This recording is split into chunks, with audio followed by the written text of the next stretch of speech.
Hello, everyone. I just love this intro. This heavy, heavy rock, at least, maybe not heavy metal. And today we have a special edition of the GameSwift Townhall because we have a special guest, Tom Kowalczyk, the legend from the caves of back in the time, man. You've seen it all, you've lived it all. We're super happy to have you here with us today. How are you doing, Tom? By the way, Yeah. before we start, Tom, to clarify any rumors, is it true that after your tweet about exit from Star Heroes, you are no longer part of the GameSwift ecosystem? Because your fanboys are crying, they are devastated that probably you might going to leave. So please tell to the people what's your future. Yeah. Okay, so stay calm, everybody. You know that cryptocurrency market is based mostly on emotions. So Yeah, so the truth is out Tom Kowalczyk. It's over. hello. The best moment, man. The best moment to get cut off, really. All right. So can you hear me now? Yeah. Yes, we can. Okay, so maybe I'll start from the beginning because probably some technical issues we experienced. I know that cryptocurrency market is based on emotions. So the tweet tried to involve some emotions in our community, but please remember that I'm still active member of the GameSwift team. I'll do my best to provide the best solution from technical and product perspective. Of course, I'm still supporting Star Heroes project because I will spend on this wonderful game a lot of time. But I want to focus mostly now on mainly on the things related to GameSwift because we have many interesting things to ship. So long story short, Tom, you just did your job in Star Heroes. Everything in terms of blockchain is well delivered. Thank you for your support. At the same time, it's a very bullish news for the GameSwift community because your attention span will be typically dedicated towards GameSwift ecosystem. And at the same time, Patrick Fiałkowski is the new CTO in Star Heroes. He's doing amazing job. Yeah, confirm. Patrick is a wonderful guy, and I believe he will be also the great CTO. Kubasku, are you with us, or you? This time it's Kubasku to make the exit, right? Strange things happens on this town hall. Yeah, now it's time for me probably, but since I am still here, I will take over the conversation, and probably I would like to make short introduction into the Gbox technology. Long story short, this is a very amazing piece of infrastructure which was developed by you, Tom, and your team. Star Heroes players could see how is it working right now, and we know that they do because the revenue stream around Star Heroes from the Gbox is growing from day to day. Thanks to this, we'll be able to make amazing buybacks. So that's also thanks to you, Tom. And there is no doubt that it works smoothly.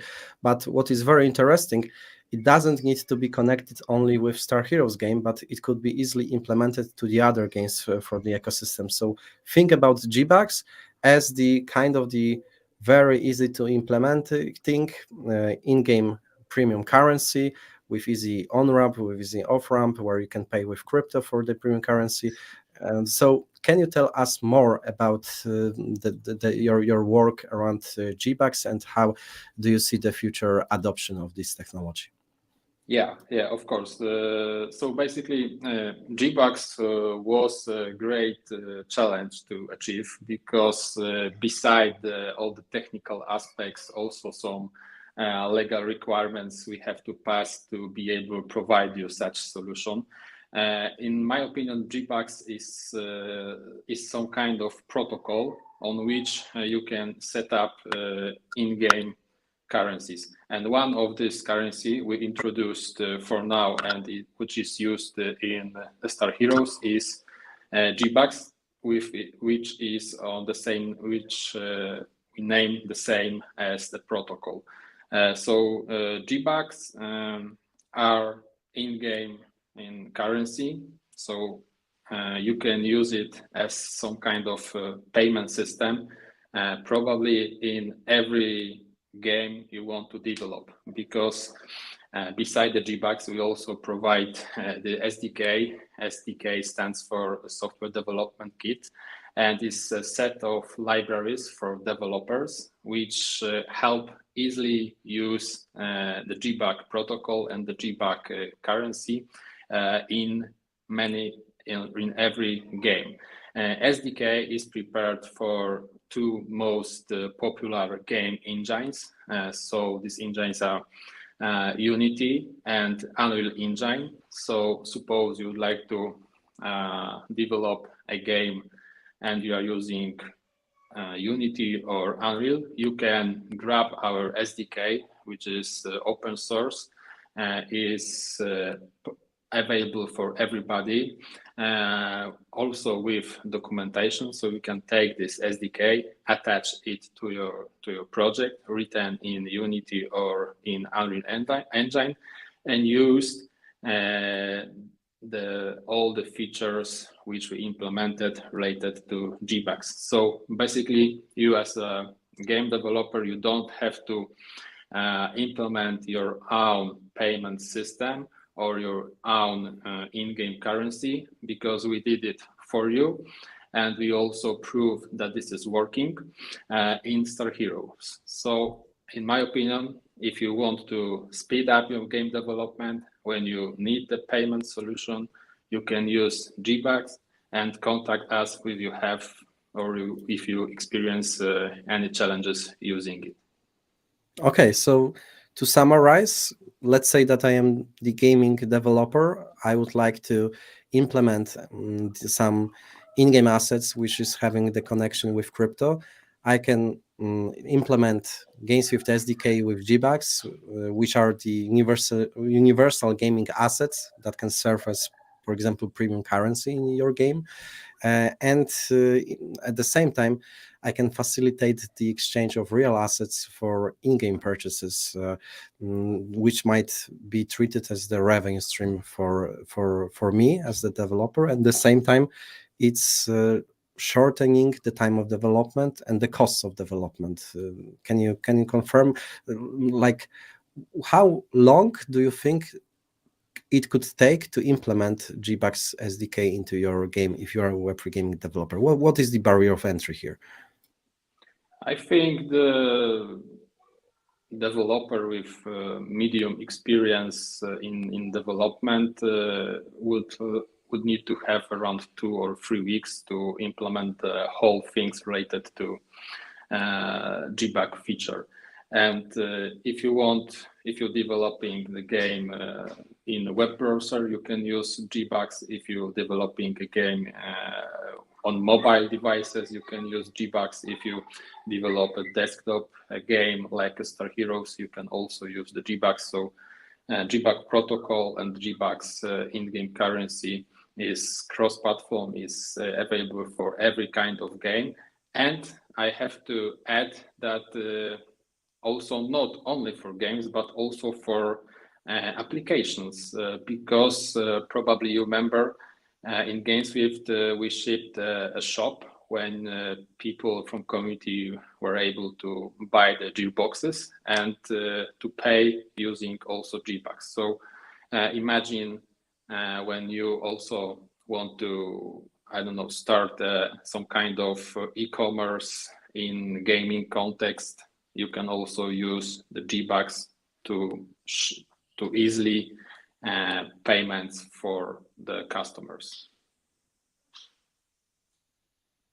Fair enough. Kubasku, we got you back. Are you with us, or you're having some technical problems? I never had any technical problems. And NFT Drops is asking whether games which are not part of GameSwift ecosystem, are they able to use Gbox as well? Yes, of course, Gbox are independent in this matter, but it will be more convenient for games to connect with our ecosystem because Gbox are also related with GameSwift ID, and GameSwift ID is some kind of identity management. So using our SDK, you have identity management. It is GameSwift ID, and you have some kind of, let's call it payment processor, and this is the Gbox protocol. Perfect.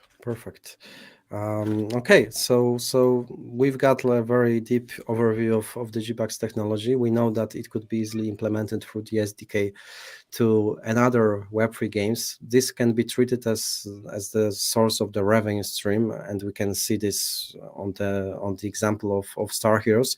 So maybe let's speak a little bit about Star Heroes. Kubasku, we've got a couple of data to share, and the overall feeling is that it is that the user base is growing rapidly, that whoever is playing the game is sharing a very positive feedback. Of course that there are some things to be improved, some bugs to be fixed, but still, considering it's the early public access, it is on a very high level. So I'm curious, Kubasku, whether you can summarize like the first week of Star Heroes game.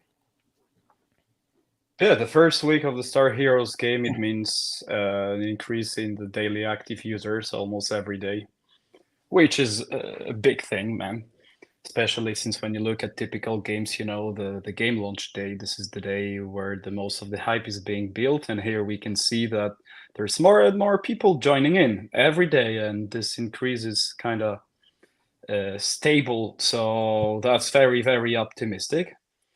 Also, you know, in terms of the Gbox, when you look at the amount of Gbox that are actually kind of bought within the game in order to buy credits for the hangar level, this is something that I'll be speaking about later on. Every day we are reaching an all-time high in the Gbox spend, which shows that this economy model that we've introduced, you know, it's sustainable, at least at this point, but the trend is upwards. So the second one, we also have some very good news regarding the star tokens that are locked in the Hero Duty app.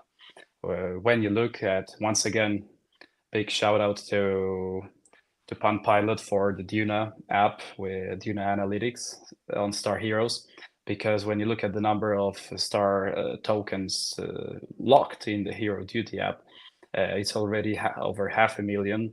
And as you might remember, there is some burning going to happen with these tokens. Thanks a lot, Pan, for this.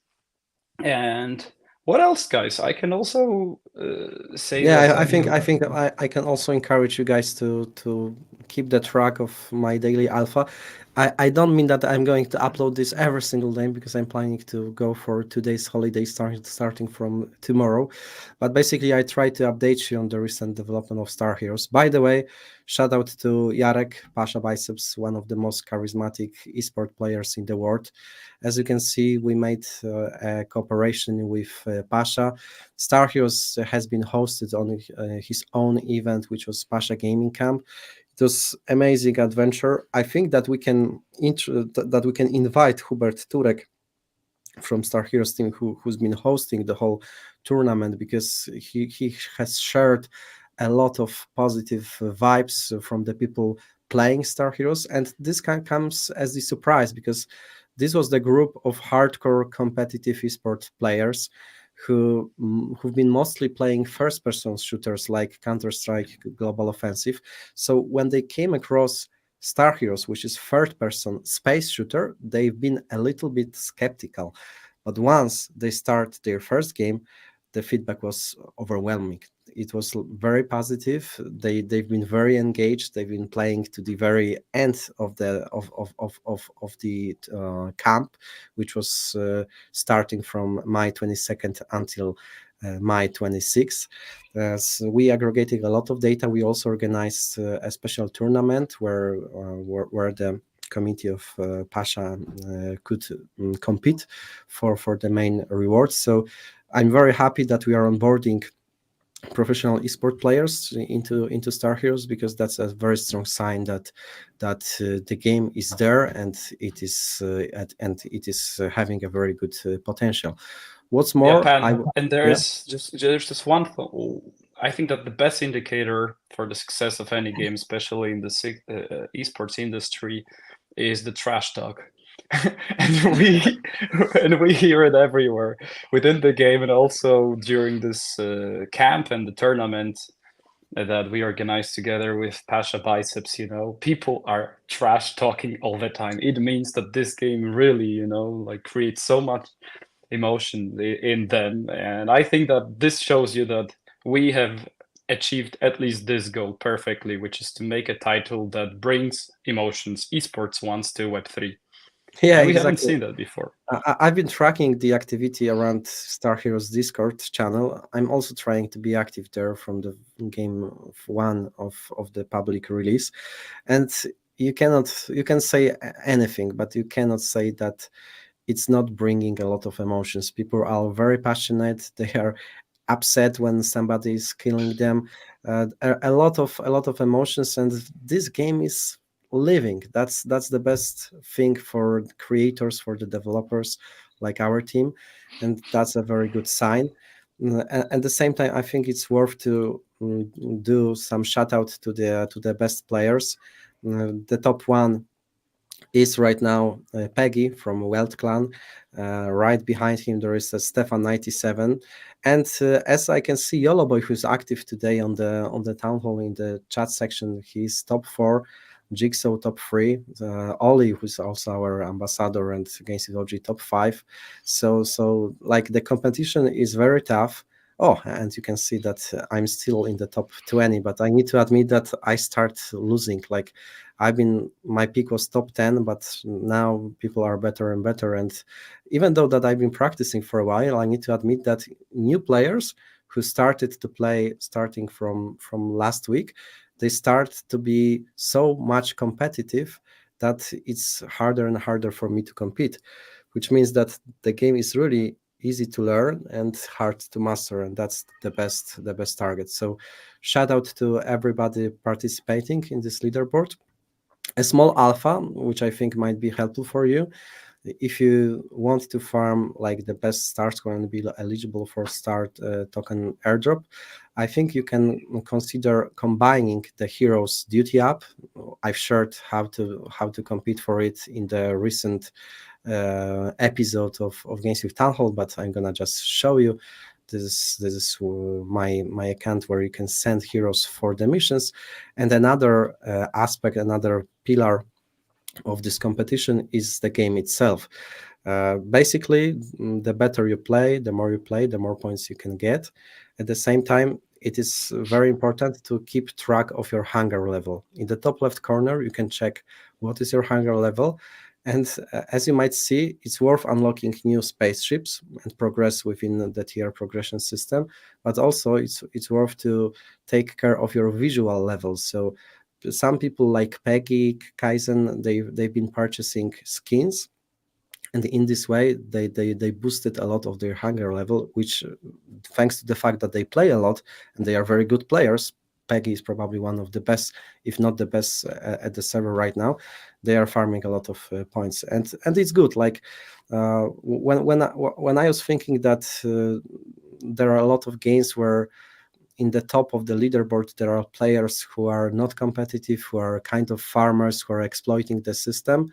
We cannot say this about the top players in the leaderboard of Star Heroes. Players like Peggy, Stefan, Jigsaw, Yellowboy, Renifer, Juliet, they are best of the best, right? So I think it's very good to hear that the competitive players who are active, who are passionate about the game, they are rewarded the most.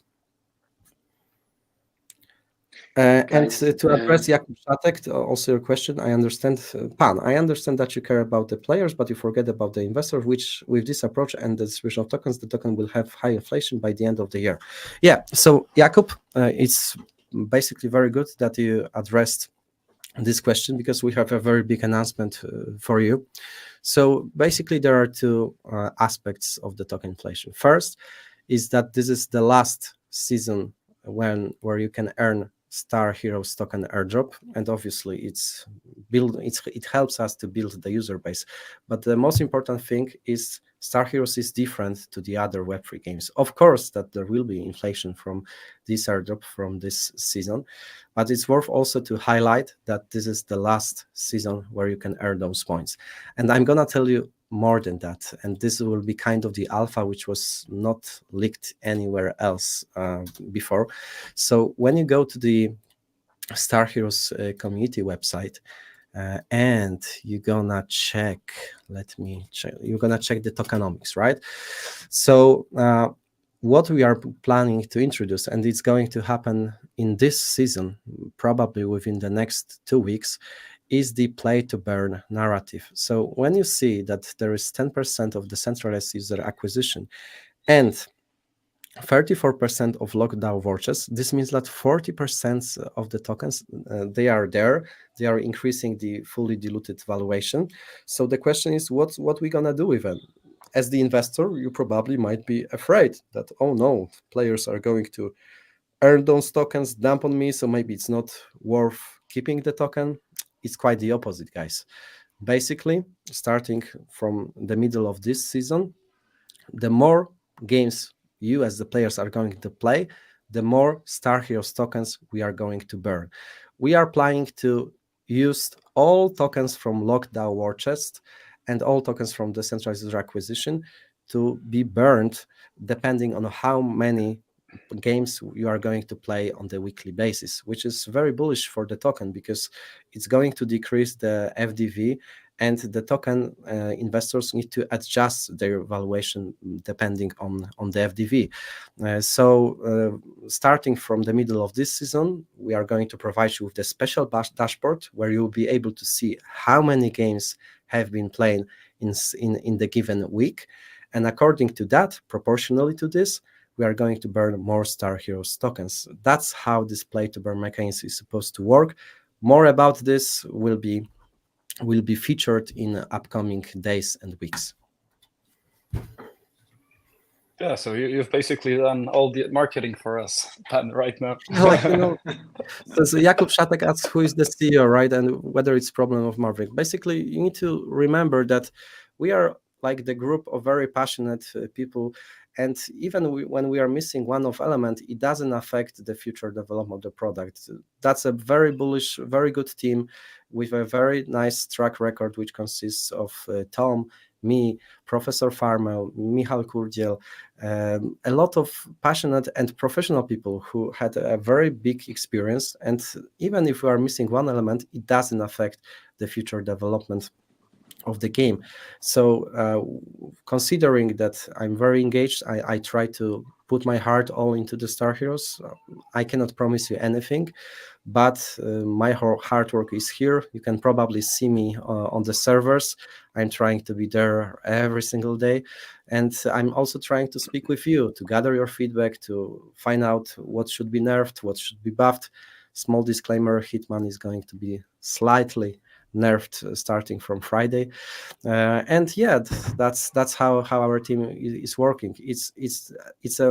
We cannot say that anything within GameSwift ecosystem is work of the single people. It's a collective work of the amazing group of the people, and in this way we are not having a single point of failure. Yeah, and I also, if you read carefully and if you talk to Maverick, that's the most important thing. Or if you read our announcement on Discord right now, you see why Maverick made this decision. When you look at the history of big startups, big companies like Apple, like Uber, for example, then you see that there are people who have the vision, who have passion, who know how to actually make incredible things happen and make dreams come true. But there comes a time in the lifetime of any company where you need to scale up. You need another set of skills, mindset, you need tools, analysis and stuff. And this is a completely different period in the lifetime of a company. And this is why Mav actually made this decision. If you read this carefully, it makes like full sense that he made, that was, you remember that time, Pan, that was just a crazy idea. Sometimes in your career development, you are approaching the ceiling glass, and I think like Maverick put a lot of effort into the development, but at the same time, now since we are having a very good product, we need to scale even further. We need to be engaged even more. That's why we put a lot of resources to further develop Star Heroes, and that's why we need even more engagement from the team side. Yeah, this is just a life cycle of projects. So maybe we can also refer to the case of Tom, actually, who actually now have finally more time to focus on GameSwift, which is also I would like to remind you one more time, guys. Like, let's imagine the situation of Tom, right? He is like working in the underground around the servers, right? And he's grinding, he's developing 16 hours a day. And from the very beginning, he's been in charge of GameSwift and Star Heroes. Guys, this might be the nightmare for any CTO in the world, right? He put a lot of effort to make things happen. He's our hero who's not always on the front line, but it's basically his hard work which is going to make our vision happen, right? So when he delivered his side of the job, which is, let's be honest with each other, Tom is basically a blockchain developer. So all the blockchain side is his expertise, and this job is already done. So the thing and the decision which we have to make is to introduce a new CTO, which is from the game dev industry. And Patrick Fiakowski is one of the most talented gaming developer, who is, by the way, very good. Way better than Tom, I'm telling you. way younger and way younger, nicer, He's just a better guy. Tom, let's be honest with each other. In terms of blockchain development, you're better, but in terms of gaming development, Patrick Fiakowski is better than you. So that's totally that's agree. Why, totally yeah. agree.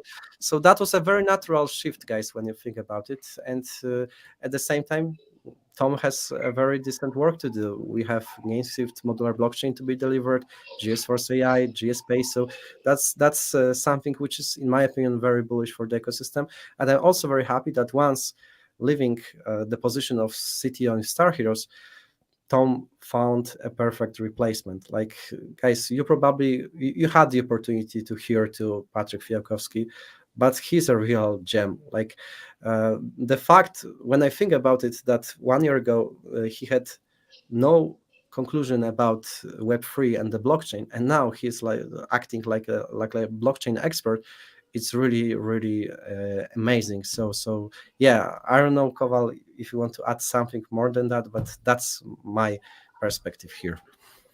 Yeah, I also have to admit that, in my opinion, Patrick is a great person and also a great engineer. And I believe he will also be a great CTO, because you have to keep in mind that being a CTO is mostly part of team lead management and so on. And this engineering part is also a capture of this all things related to being a CTO.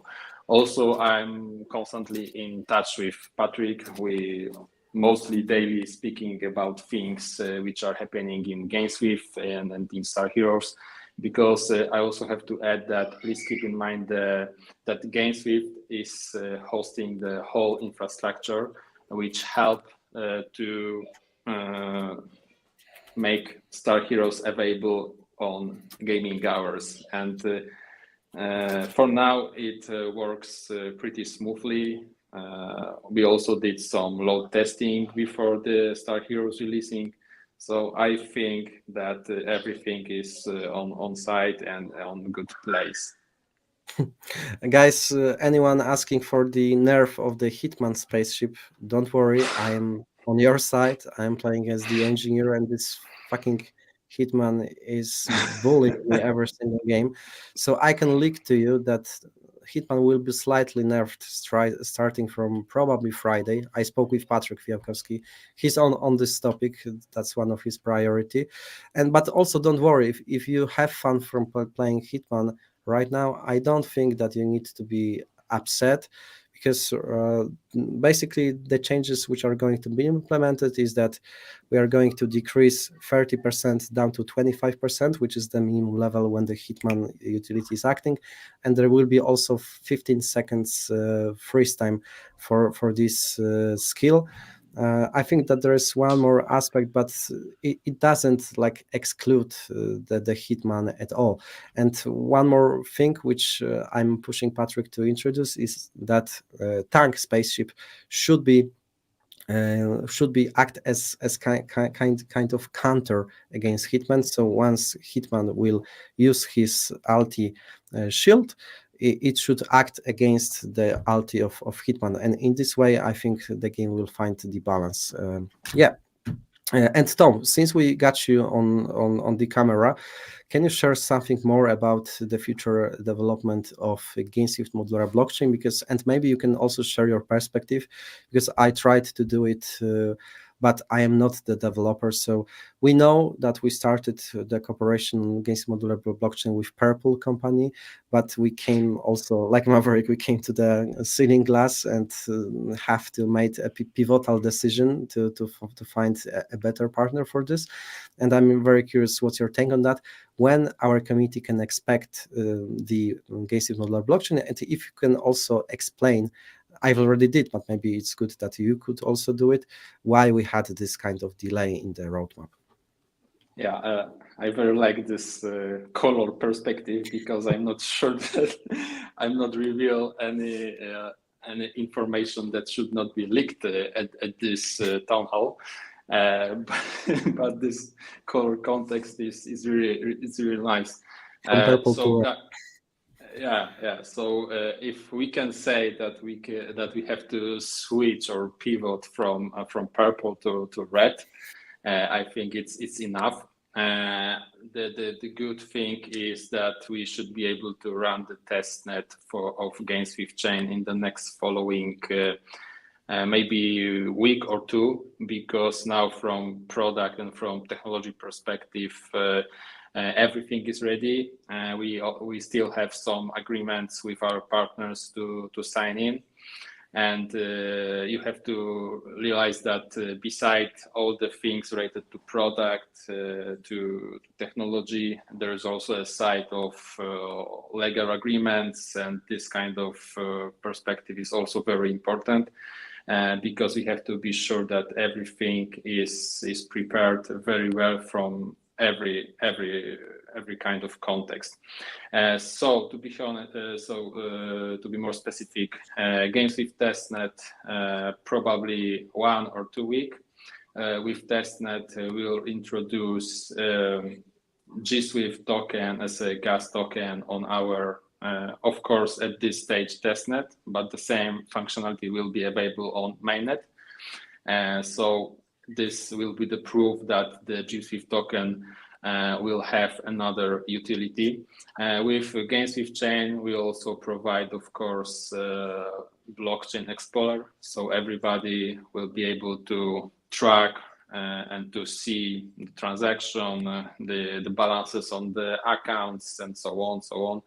We also help you to connect with our chain using your favorite wallet, like MetaMask, and I believe this will be a one-click solution. So we just click the one button and your MetaMask wallet will be properly configured. So the already working GSWIFT token is going to also work as the blockchain token when we're going to launch it. There is no need to, it's not going to be a new token, a wrap token or something like this. Is it going to be the same token? Yes, it's going to be the same token. You only need to use our canonical bridge to bridge the ERC20 token from Ethereum to have it on our chain. And in terms of our chain, the GSWIFT should be called cryptocurrency. because cryptocurrency is the asset with their own blockchain, but token is some kind of smart contract on another blockchain. So the GSWIFT will act like if on Ethereum or in Arbitrum, GSWIFT will be like if, but on our GameSwift chain. And of course, because on the first stage we'll introduce the testnet, one of the most important thing also for developers is the faucet. So I believe everybody who would like to claim or grab some testnet GSWIFT will be able to do this. And so we release the GameSwift chain, the bridge, the blockchain explorer, and the faucet. And we have to monitor, for example, for I don't know, 2 or 3 weeks, and to be sure that everything is properly set up. And then we'll be able to release the mainnet, and the mainnet will be using our GSWIFT cryptocurrency on our chain as a gas. By the way, will you leak, because you already leaked like the possible date of the testnet? You said that from the technical point of view, this could be ready within 2 weeks, but a lot of people probably ask themselves how long to wait for the mainnet. And of course, it's not like the final word. We need to adjust this to the market conditions and to the marketing roadmap. But from the technical point of view, where do you think the mainnet could be ready? From my point of view, we would need 3 or maximum 4 weeks to release the mainnet after the testnet will be released. Because, dear community, you have to understand that we don't want to release the empty or the ghost chain. We also in touch with partners to also that they also be able to use our chain and to ship their products on the GameSwift chain. To be honest, when I think about it, there are not many blockchains, and before even the testnet have been released, to have such a big projects to be working and developing on the chain. Now, let's give the example of Star Heroes, for example. It's $219 million FDV. It's a very big project, and it's building exclusively on GameSwift Modular blockchain, and we are having more things like this to be ready for you. So it's good to hear that that the chain is going to be ready soon. And maybe I can elaborate a little bit on YOLOBOY question. Can you emphasize the benefits of GameSwift Modular blockchain? So I think this is the question that I can address. And my perspective is that, first of all, starting from the testnet campaign around GameSwift Modular blockchain, you will be able to participate in the special social fi campaign, where you will be able to perform a lot of different tasks, whether on social media or on the blockchain itself.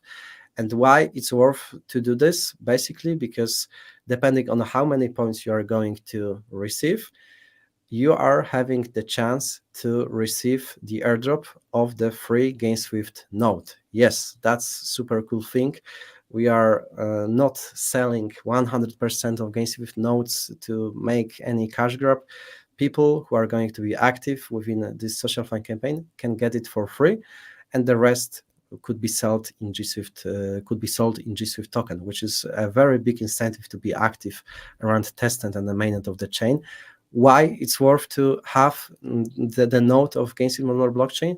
Mostly due to the mechanism of shared security vault. So the node itself is going to secure not only GameSwift blockchain, but also every single DApp specific chain. So for example, Star Heroes is going to have its own the DApp specific chain with their own native chain token, but built on within GameSwift Modular blockchain. And those nodes are going to secure all of those blockchains, and in exchange, they shall receive the rewards in the native tokens of those DApp specific chains.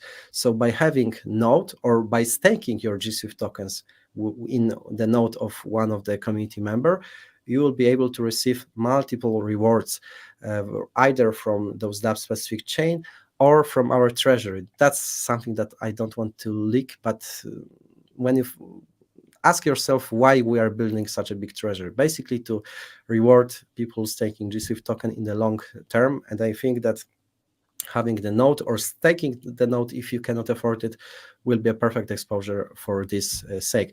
And the node mechanism shall be developed in the way which is also very beneficent for the GSWIFT token, because first of all, you can stake your GSWIFT token on the node to receive those multiple rewards.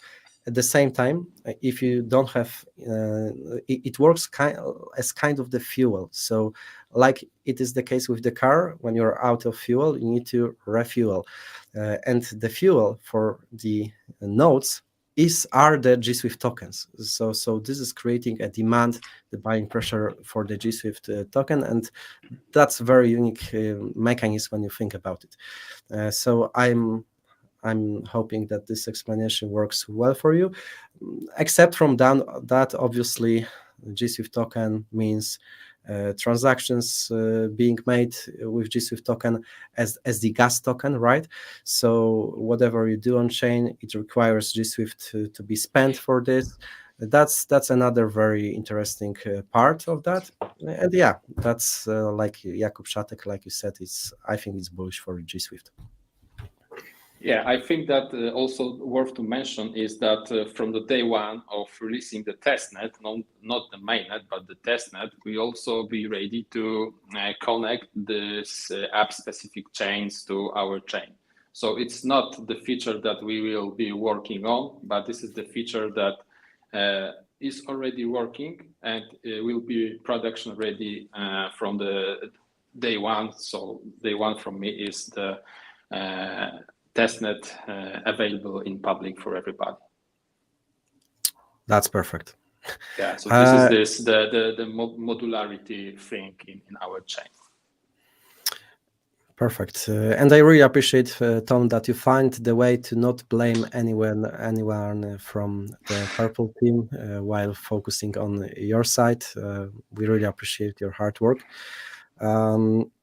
I have one more question, maybe just because this change, of technology, this color change, actually, it didn't change our general idea that you have just presented, Pan, right? Because this is something that we've been talking for a long time. The utility of GSWIFT, the general structure of the chain, and the idea behind it.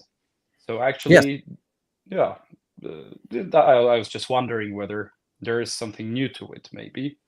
Or the same. Yeah, I think something new is that we are going to take advantage of our treasury, which is right now sitting on the wallet, and our idea is to take advantage of that to provide multi-asset staking rewards for GSWIFT stakers. But I don't want to provide too much bullish news for today. I don't want to also front run some official announcement, but that's the reason why we built this treasury. We see that you are not happy with only one-time airdrops.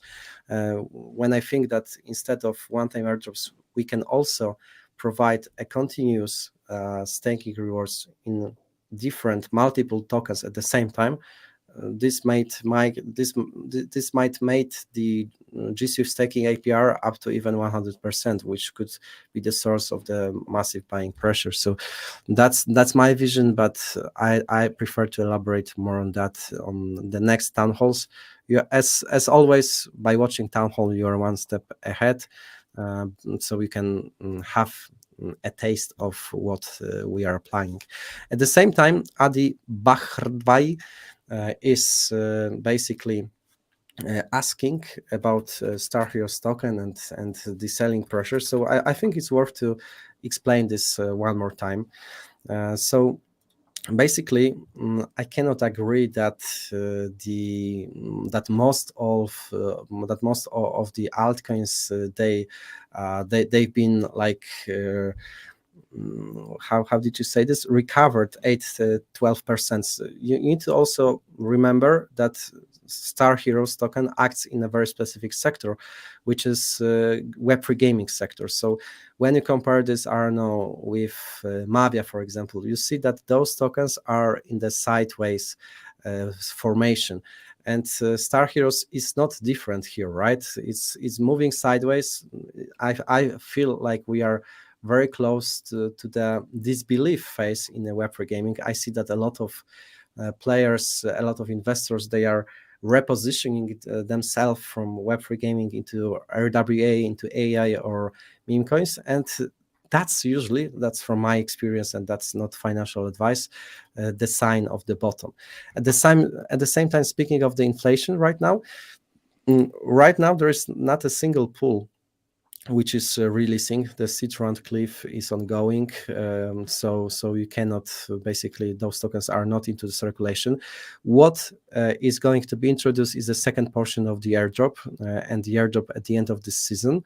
But guys, you need to try to look into these things in the longer perspective, because the biggest challenge for every single game is to build the user base. So Star Heroes is taking advantage of the airdrop mechanism to build a very big user base. And that's the biggest challenge.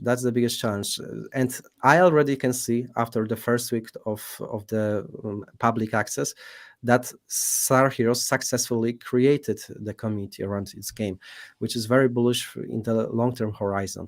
Okay, there will be the unlock from the airdrop. I cannot deny this, but at the same time, there are a lot of star tokens to be spent from the Heroes Duty app. This is the chart which you can try to check. Today, we crossed 663,000 of star tokens spent on Duty app, and there's no and it is a one-way ticket. You need to remember this. Those tokens will be 100% burned, and they are irrevocably spent within this Duty app. So in the meantime, like, there is a big demand and buying pressure on the star token.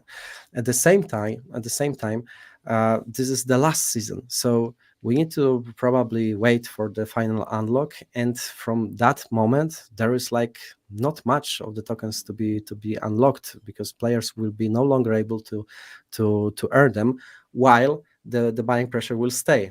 Why? Because in the second seasons, you are going to compete for something else than Star Heroes token.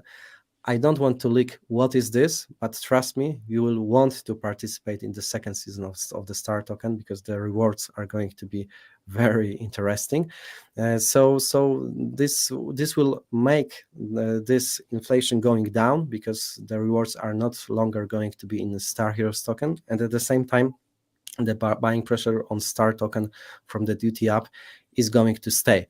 That's my perspective. Of course, as always, market is going to verify this. At the same time, when I think about the Gbox, why I'm tweeting about that we are making those all-time highs from the Gbox revenue, right? Mostly due to the fact that this is a stablecoin revenue stream, which we plan to use at the end of this season for the buyback of Star Heroes token, right? So that's when you think about it, probably most of the selling pressure from the Arab could be aggregated, and we can go even more than that. So that's how I see this. I see Yellow Boy says that 50% burn and 50% redistribution to the community. You know, I'm the fan of changing this, to be honest. I think that this should be 100% burned, especially that the rewards are already big. And that's my perspective. I'm going to push this idea even further. I think that we should lower the inflation instead of creating this from this source. So that's, as always, my perspective. I wanted to be very transparent for you, because those things are, let's say, very flexible, very dynamic. But in my opinion, that would be better, especially that already $5 million for the first season is going to be distributed. But yeah, what can I say? That's my personal perspective. What is the difference between GameSwift chain and Gbox? There's a big difference, man. Like Gbox are the basically is a piece of technology. It is kind of the universal gaming asset that can serve as the premium currency in any game. It has numerous use cases, which is basically relying on easy implementation into the games. This is facilitating the exchange of real assets for in-game purchases.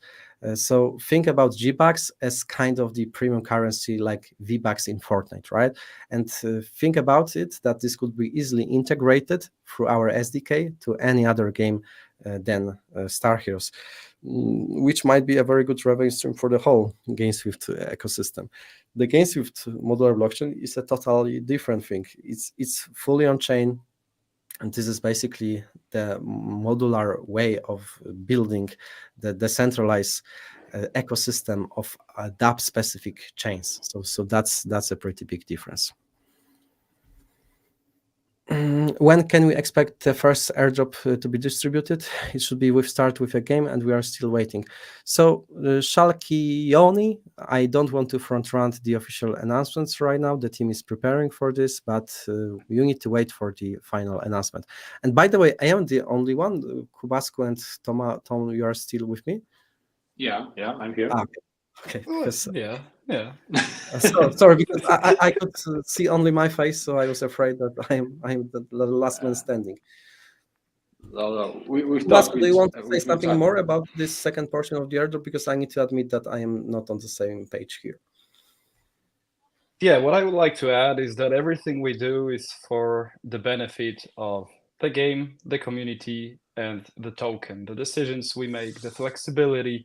And I just see one thing, people are very eager to like suggest changes in terms of weapons, for example. Like, yeah, let's nerf a little bit the Hitman, right? Or the Gauss, because it's too strong.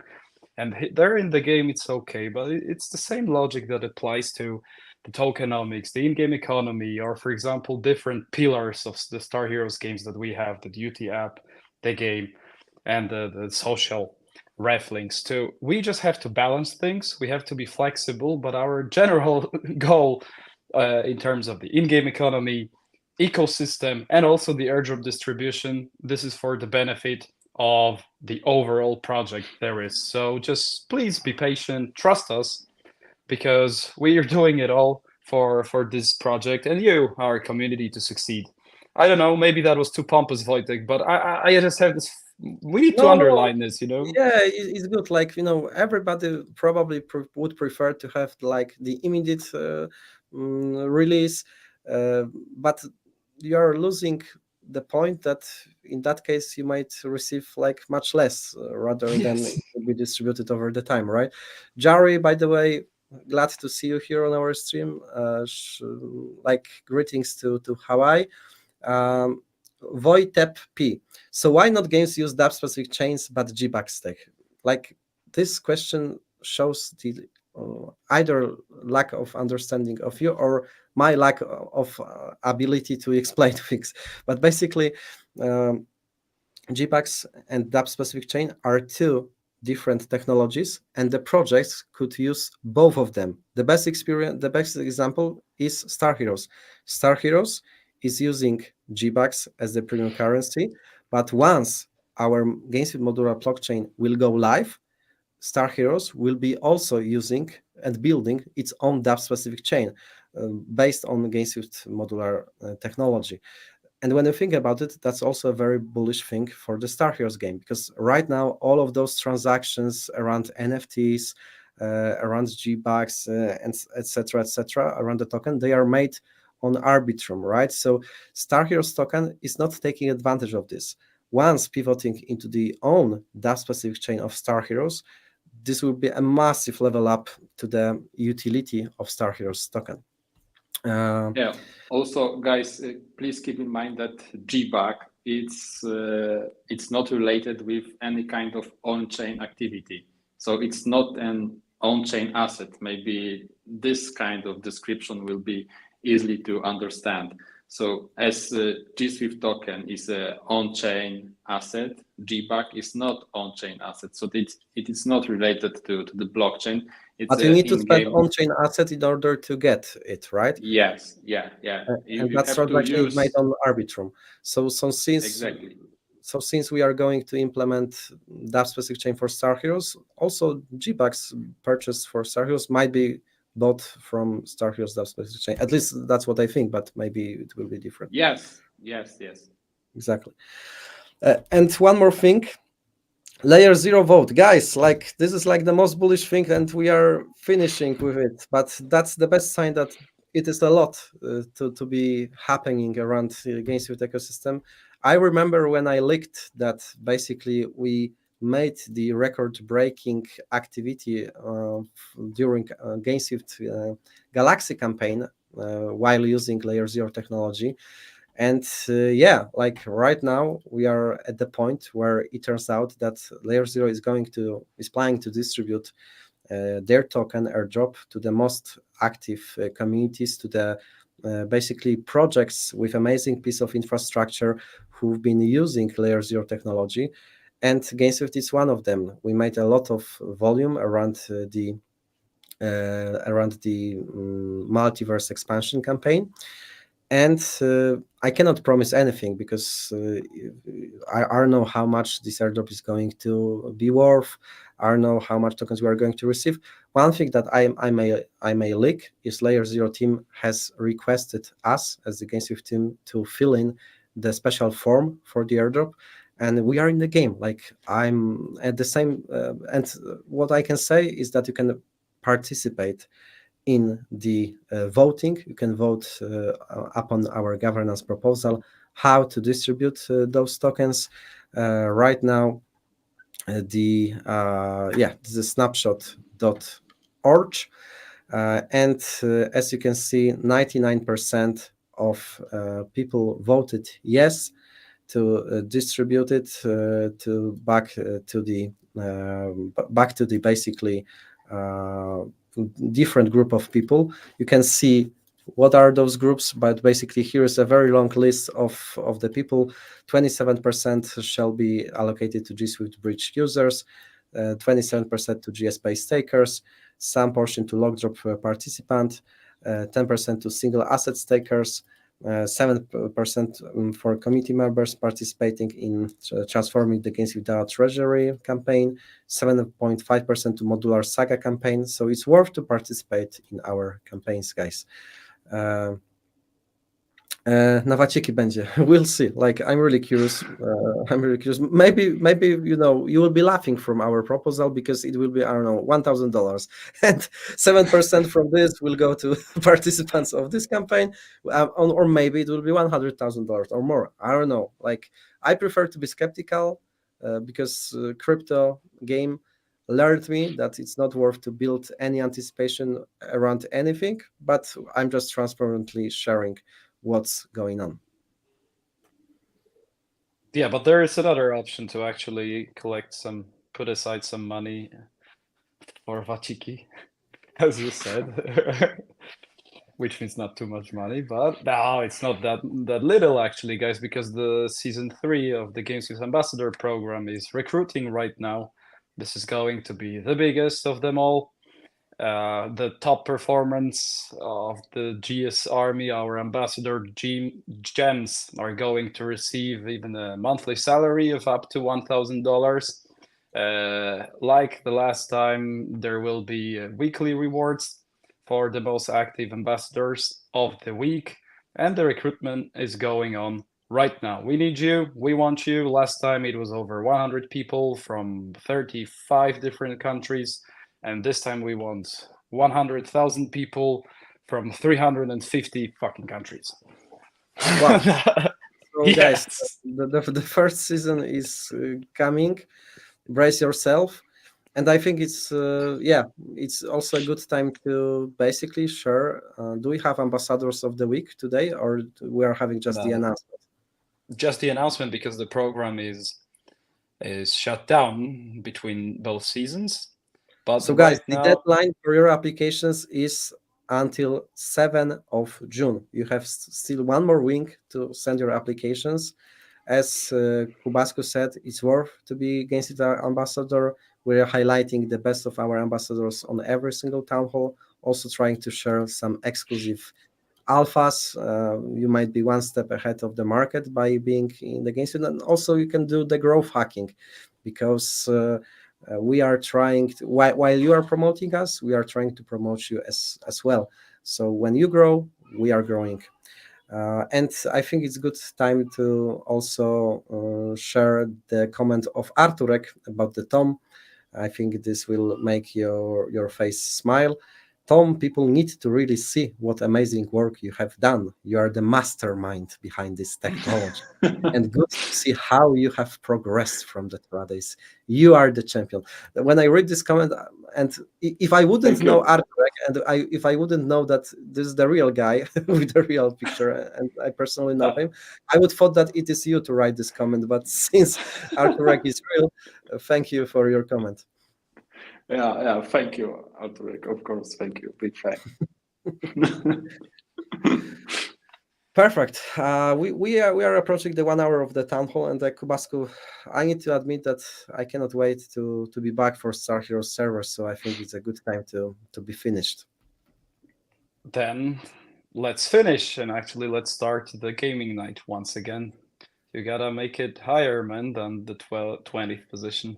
Now I'm 17, but yeah, 17. I'm going to grind harder.